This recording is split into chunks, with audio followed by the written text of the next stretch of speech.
In today's video, I'm going to be showing you how to set a wallpaper inside of Wallpaper Engine. Now this is a very quick and simple thing to do, so make sure you watch this video all the way to the end so you don't miss any important steps. So the first thing you want to do is just to open up Wallpaper Engine, and once you've done that, it will look something like this.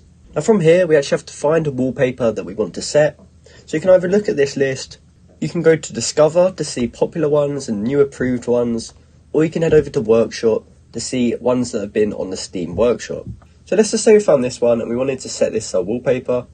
If it was off the workshop, we would have to subscribe first. So we can click subscribe here and it will start downloading. Once it's downloaded, we can go to our installed tab and we'll be able to find it somewhere in here. And here's the one I just added right here. So what we can do from there is click on it and we want to go up to the top left and choose display. So as you can see, for my first monitor, it's now been set to that. But if you've got multiple monitors, you're going to want to go over to your other one as well. So I can go over to 2 and then click it again. And when I click OK, it will now be updated and I've successfully set my wallpaper in Wallpaper Engine. So that's how you can set your wallpaper in Wallpaper Engine. I hope you found this video helpful, and if you did, please comment down below to say it helped you out, and like and subscribe to see more content like this. Thanks for watching.